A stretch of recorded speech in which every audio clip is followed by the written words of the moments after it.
Give me the key, Comfort. Now. Oga, she is just... I said now. You are locking the door, Kingsley? On me? You will thank me later. Do you know who is coming to this house tonight? Someone dangerous. You must stay here.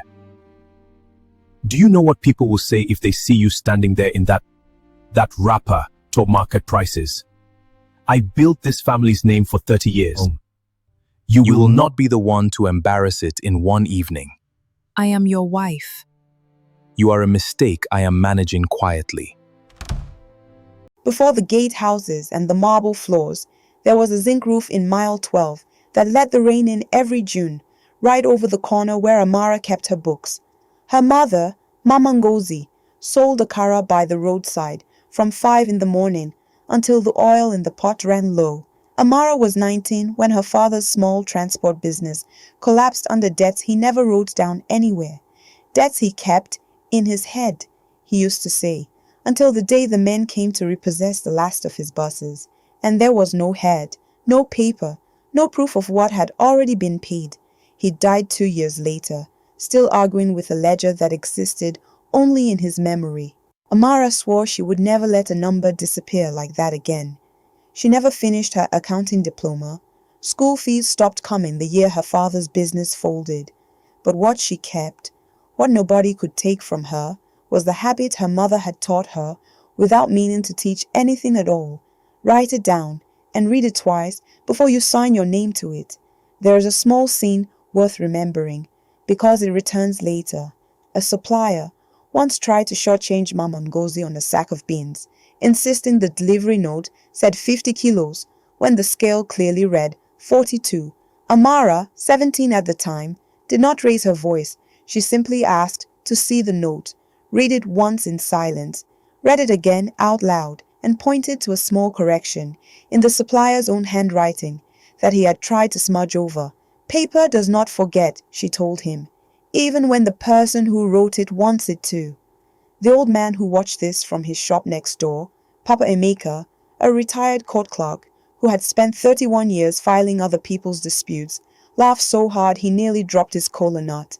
"Small girl," he said, wiping his eyes. "You have the eyes of a lawyer and the mouth of a market woman. Never sign anything you have not read twice. Paper does not forget, and it does not lie the way a mouth can lie." Amara nodded like it was nothing. She did not know yet that she would repeat those words back to herself, word for word, on the worst night of her life. Kingsley Okonkwo did not come looking for love. He came looking for an actress.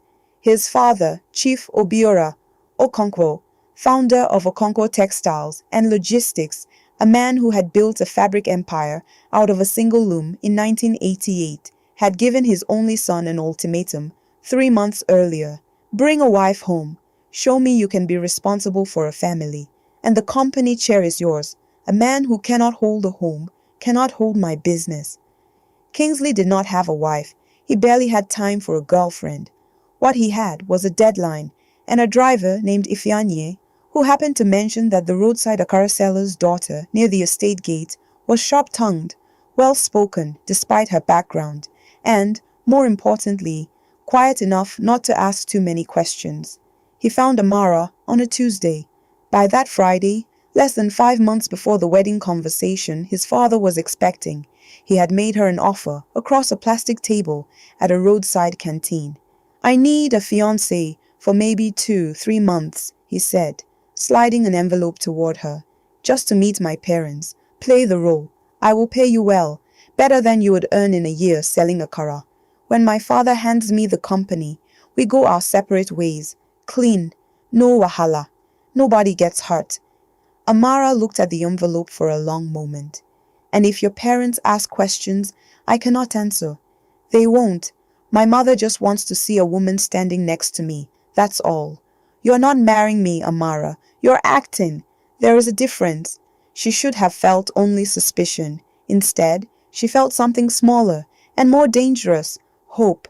The money in that envelope was 8 months of her mother's roof repairs, her younger brother's WAEC fees, a real mattress instead of a folded wrapper on the floor. She told herself it was a transaction, Nothing more. A door that would close quietly behind her in 3 months with everyone's dignity intact. She did not yet know that a door, once opened, does not always close the way you plan. 2 weeks later, at the formal introduction ceremony, Chief Obiora's wife, Mama Nkichi, held Amara's hands in the receiving line and would not let go. "This one has good eyes," Mama Nkichi announced to the room, loud enough for the aunties to hear. "Kingsley, this one, keep her close." Kingsley smiled the practiced smile of a man performing a role.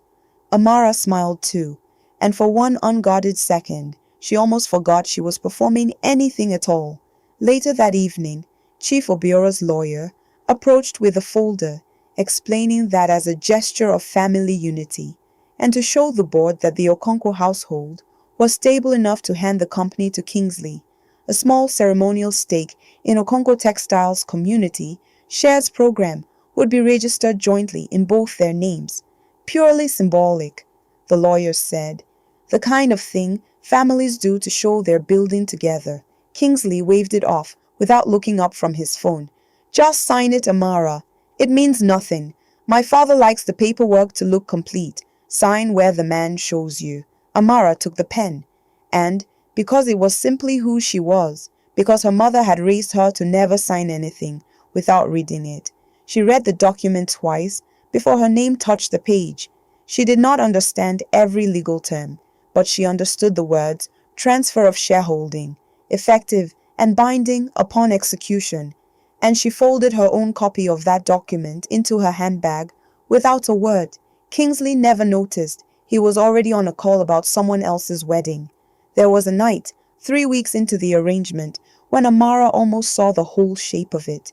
She overheard Kingsley on the phone with a friend laughing. "She's just for show, man. Don't worry. Once the old man hands me the seat, I'm done with the whole village girl business." Her chest went cold. But then she thought of her mother's roof, her brother's fees, the mattress, the 3 months that were almost over, and she told herself the same lie she had been telling herself since the canteen. "It is a transaction. It ends soon. I'm not really his wife. Whatever he says to his friends cannot really touch me." She was wrong. It would touch her. It already had. Once the wedding was made official, Chief Obiora, thrilled, moved the date up and handed Kingsley the company chair early as a wedding gift. The money Kingsley had promised Amara stopped arriving in her account and started arriving instead as household allowance that she had to request from him directly, item by item. "Why do you need cash?" he asked one afternoon, not looking up from his laptop, "when the house has everything." "For my mother's roof, Kingsley. We agreed I would pay you for a performance. The performance is over now that we're actually married on paper. Everything after this is my house, my money, my decision. You will manage the kitchen budget I gave you. That is enough for a woman in your position." She swallowed the words, "my position," and said nothing. 2 months later, at a dinner for his father's business associates, Kingsley introduced Amara to a table of investors as "my wife. She used to help her mother sell a car. If you can imagine that, quite the journey for her." The table laughed politely. Amara smiled through it, the way she had learned to smile through everything. Later that night, in the car, she asked him quietly why he had said it that way. "Because it's true," he said, "and people respect a man more when they see how far he is willing to reach down to be generous." Reach down. The word sat in her stomach like a stone for days. Worse came a week after that. She heard secondhand, from Comfort the housemaid, that Kingsley had told his girlfriends Amara was basically staff who got lucky, a joke that made its way, laughing, all the way back to her mother's church. The final step came the night of his father's retirement gala, the biggest business event of the Okonkwo calendar. 300 guests, the press invited, the moment Kingsley would formally be crowned in his father's place. Amara was dressed and ready by 6. At 6:15, Kingsley looked her over in the doorway, and something in his face changed. "You cannot come tonight." "What? Kingsley, this is... You will say something wrong. You will stand wrong. Someone will ask you a question about the business, and you will not know the answer. And it will be my embarrassment, not yours. I have worked too hard for this seat to let one evening undo it. I am your wife. Tonight, you are a risk I cannot afford. He took her phone from the dresser, walked out, and locked the bedroom door from the outside. It was Comfort who told her, 3 days after the locked door, sitting on the floor of the pantry, where they sometimes talked in whispers. Madame, I should not show you this, but I cannot keep watching what he is doing to you. She held out her phone, hands shaking slightly. I was cleaning his study. His laptop was open. I did not go looking. I promise you, the message was just there, on the screen. It was a message thread with his lawyer, dated 2 weeks earlier. Once the board confirms my full chairmanship next quarter, it read, I want the marriage annulment paperwork ready quietly. Offer her a settlement, nothing tied to company shares obviously, and have her out of the house before my father's anniversary event. I don't want this dragging into next year. Amara read it once, then she read it again, the way she had been taught to read anything with her name attached to it. Her hand, holding the phone, did not shake, but when she stood to hand it back to Comfort, she knocked over a small dish of oil on the counter without noticing, and stood watching it spread across the floor for a full 10 seconds before she thought to reach for a cloth. It was the only sign, however small, that anything inside her had cracked. Thank you, Comfort, she said quietly. You did not have to show me that, but I am glad you did. Direct question to you watching. If you found proof, real, undeniable proof, that the person controlling your entire life was already planning to throw you away the moment it was convenient, what would you do in that first hour? Would you confront him immediately, or would you go quiet? Tell me in the comments before you keep watching, because what Amara did next surprised even the people who thought they knew her. Did not cry. She did not shout. She sat on the edge of the bed she had been locked into 3 nights earlier, and she began to think. She thought about the envelope on the canteen table. A transaction, nothing more. She thought about Mama Nkichi holding her hands.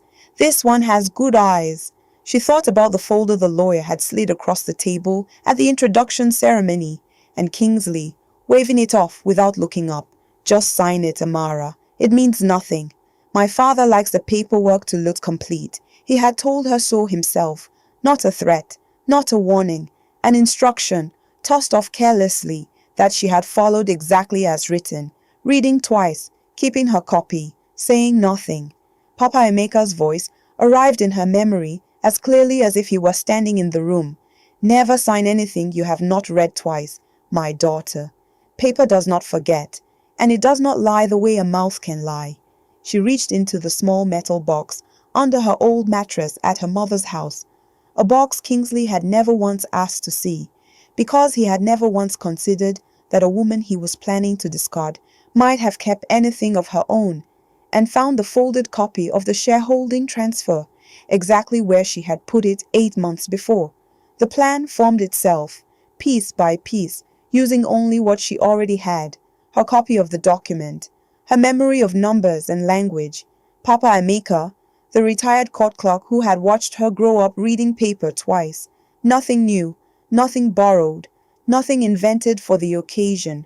On a Tuesday morning, while Kingsley was in back-to-back board briefings, preparing for his father's formal handover of full chairmanship, Amara took a bus, not his driver, not his car, to the Corporate Affairs Commission registry. She presented her copy of the shareholding document and requested an official search on the record. The registry clerk, an unhurried woman behind a glass window, tapped at her keyboard for a long minute before turning the screen so Amara could see it herself. It was real. It had always been real. Kingsley had signed his own name to make the ceremony look convincing to the board and to his father, never once imagining the actress he'd hired would read the fine print, or that she would still have it 8 months later, exactly where she'd left it. She called Papa Emeka that same afternoon. He listened without interrupting, the way he always had, and when she finished, he laughed the same laugh from years ago. "Small girl," he said, "I told you, paper does not forget. Bring the documents to my house. I still know 3 good lawyers, and none of them owe your husband anything." Over the following 2 weeks, quietly, without a single raised voice, Amara and a lawyer, Papa Emeka trusted, filed a formal notice with the company's board. As a registered 12% shareholder, she was exercising her legal right to attend and speak at the upcoming annual shareholders meeting, the very meeting where Chief Obiora intended to formally, publicly, and permanently confirm Kingsley as sole chairman in front of the press. Twice during those 2 weeks, Comfort mentioned that Kingsley had noticed Amara leaving the house more often, dressed plainly, carrying a folder. He assumed she was visiting her mother, perhaps arranging her own quiet exit before the annulment he'd already scheduled. He did not ask. He did not need to control what he believed was already ending on his terms. Even the driver who dropped her at the registry twice assumed she was handling errands for the household accounts. A wife doing wife things. Nobody who watched her that week understood what they were actually witnessing. The shareholders' meeting was held in the Okonkwo Textiles boardroom. Glass walls, press waiting outside, Chief Obiora at the head of the table beaming at his son. When the floor opened for shareholder remarks, a company secretary read aloud, with visible confusion. A request to speak from Kingsley's face changed before Amara had even stood up. "This is a mistake," he said quickly, standing. "She has no standing here, whatever she is claiming." "I am not claiming anything, Kingsley," Amara said, calm, standing at her seat, a folder open in front of her. "I am reading. You told me yourself, at our introduction ceremony, to sign where the man showed me, that it meant nothing. I read it twice, the way I read everything. It says here, in your own company's language, that the transfer was effective and binding upon execution. I have the registry confirmation from 3 weeks ago. I have your message to your lawyer, dated the 14th, about annulment paperwork and a settlement not tied to company shares. I'm not here to fight you, Kingsley. I'm here to remind the board what you already signed." The room was silent, except for the soft click of a photographer's camera. Chief Obiora, who had not spoken yet, turned slowly to look at his son.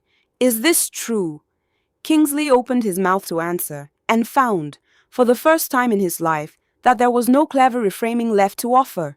By the following week, the story had left the boardroom entirely. Business associates who once called him a visionary young chairman now referred to him, quietly and everywhere, as the man who locked his own shareholder in a bedroom. 2 major logistics partners paused contract renewals pending internal governance review. His girlfriends stopped returning his calls. The nickname he had once used behind her back, Village Girl, was now the punchline Lagos business circles used against him, thrown back at him in whispered jokes at the same clubs where he'd once said it about her. Chief Obiora, heartbroken and furious in equal measure, quietly reassigned the chairmanship pending review. The very seat Kingsley had locked his wife in a room to protect. He had built 30 years of reputation on a single Tuesday in a canteen and lost all of it in a single Tuesday in a boardroom. Amara did not take the company. She never wanted it. Within the year, she converted her shareholding into a settlement that funded exactly what she had always understood, better than anyone around her: numbers, fabric, and paper that does not forget. She opened a small textile accounting and consulting office 2 streets from her mother's old Akara stand, the same street with the same zinc roof, now finally repaired. Her first clients were market women who, like her mother once had, kept their most important numbers only in their heads. Amara taught them, patiently, to write everything down and read it twice. Papa Emeka, well into his 70s now, still stops by some mornings to argue with her about kola nut and old court cases. "Never sign anything you have not read twice, my daughter," he told her again, on the day she cut the ribbon on her own office door. "Paper does not forget, and it does not lie the way a mouth can lie." "I know, Papa," she said, smiling. "You already taught me that once." There is one image the story leaves you with: a small wooden sign above a glass door, freshly painted, Amara Chukwu, consulting. And every morning, she is the one who unlocks it herself. She heard, much later, that Mama Nkechi still asks after her at church. Some doors, even the ones we have every right to close, are harder to shut than others. Thank you so much for watching. And please don't forget to subscribe to African Folktale by Zoya. Turn on the notification so when I post more interesting stories, you will be the first to get them. I really appreciate you. I do not take your support for granted. Bye for now.